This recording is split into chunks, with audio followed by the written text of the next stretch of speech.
ក្នុងវាលស្មើដែលមានពន្លឺថ្ងៃដ៏ស្រស់ស្អាតទន្សាយតូចបានរស់នៅក្នុងរូងដ៏កក់ក្ដៅមួយនៅក្រោមភ្នំមួយជារៀងរាល់ព្រឹកទន្សាយតូចបានបោះសម្អាតរន្ធរបស់គាត់ពូកខ្នើយរបស់គាត់ហើយបរិភោគតែការរត់មួយកំប៉ុងថ្ងៃមួយមានពន្លឺសំឡេងស្រទន់ចេញពីព្រៃដំរីតូចបានមកដល់ហើយទន្សាយតូចក្រឡេកមើលទៅឃើញដំរីតូចញឹមដោយអៀនពួកគេបានប្រវិដាក់គ្នាទៅវិញទៅមកទន្សាយតូចបានអញ្ជើញដំរីតូចមកហឹកទឹកការ៉ុតហើយពួកគេបានចែករំលែករឿងរៀបតខ្លួននៅថ្ងៃបន្ទាប់ពួកគេបានធ្វើការជាមួយគ្នានៅក្នុងសួនច្បារដោយដាំ radish និងស្រោចទឹកផ្កាឈូករ័ត្នបន្ទាប់ពីធ្វើសួនច្បារពួកគេបានរីករាយនឹងការញ៉ាំអាហារនៅក្រោមដើមអុកធំញ៉ាំផ្លែបឺរីហើយសើចភ្លៀងធ្លាក់នៅថ្ងៃបន្ទាប់ដូច្នេះពួកគេស្នាក់នៅក្នុងផ្ទះហើយបង្កើតហ្គេមលេងយ៉ាងសប្បាយរីករាយពួកគេបានព្យាយាមដុតនំ muffins ពីម្សៅការ៉ុតលីចូលគ្នាទៅវិញទៅមកនៅក្នុងម្សៅនិងសាច់លេងក្រោយពីរញ៉ាំរួចពួកគេបានលាងសម្អាតជាមួយគ្នានិងហួចសំនៀងរីករាយ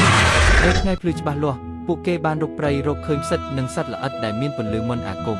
ពួកគេបានសង់ដើមឈើយល់ជាប់គ្នាដោយចុងវលិតដ៏រឹងមាំហើយសាកល្បងដោយសាច់សប្បាយរីករាយតូចបានធ្វើប្រអប់ផ្កាឈើសម្រាប់ឲ្យទន្សាយរួចប្រាប់ទន្សាយប្រុងប្រយ័ត្នភ្លេចនៅពេលយប់ពួកគេដេកលើស្មៅមើលផ្កាយចែករំលែកក្តីស្រមៃរបស់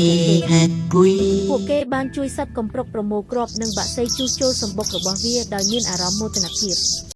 ពួកគេបាចទឹកនៅស្រះរំលងថ្មនិងស្លឹកឈើពួកគេបានរៀបចំសម្រាប់ពិធីបុណ្យច្រូតកាត់ដោយតុបតែងគោមនិងបន្លែនៅពេលតន្ត្រីលេងសត្វបានរាំទន្សាយតូចនិងដំរីតូចរំកើខ្លួនក្រោមពន្លឺភ្លើងដ៏ភ្លឺត្រឡប់មកផ្ទះវិញពួកគេបានដេករហូតតភ្លឺនិងចែកទឹកដោះគោផឹកក្តៅ